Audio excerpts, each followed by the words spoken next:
Okay, I've now started doing the bind off. I'm just about done with it real quick. In the last one I was very confused as to how many rows I needed to do. Of course, if I had actually thought it out, it would have helped. Okay, so I have a tail at one end. Okay, I knit across, I knit back. I bind off the tails at this end.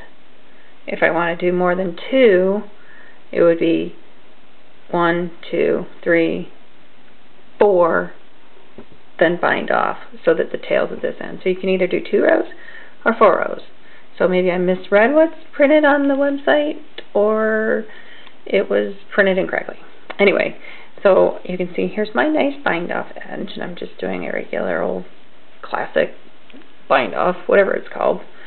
And just real quick, I'll demonstrate that. If by chance this were the first stitch way down here, you just basically do the same thing all the way across. You knit, and then you slip the one that was first on the needle, the right hand needle, over. And I already cut my yarn for this.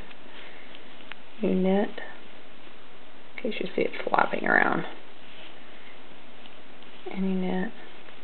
Now, a little trick that Amy showed on one of her videos, on her demo of a small project video, is for finishing that last stitch and coming up under the head of the stitch that was there and then into that last stitch like that, and then I just pull this guy over and then bind off as usual.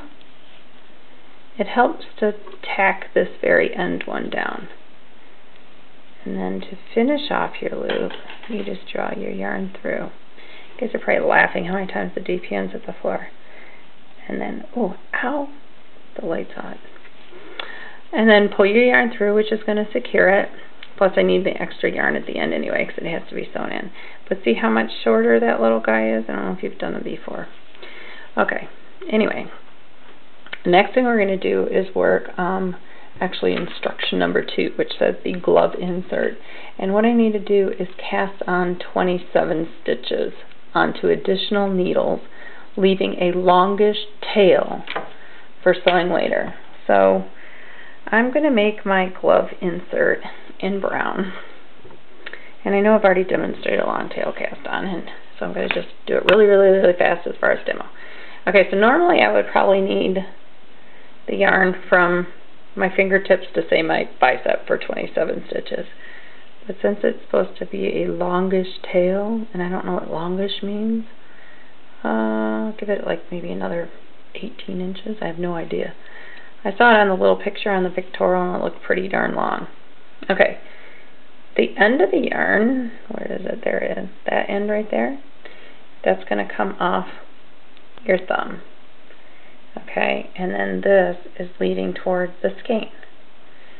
Alright, and what you do is you hold your yarn, so you have your end here, you hold it like this, and you bring your yarn down, and under and around. Remember, under the thumb and around. Okay, 27 times, and we'll be back to start. Actually, all I have to do is just join it and start knitting around.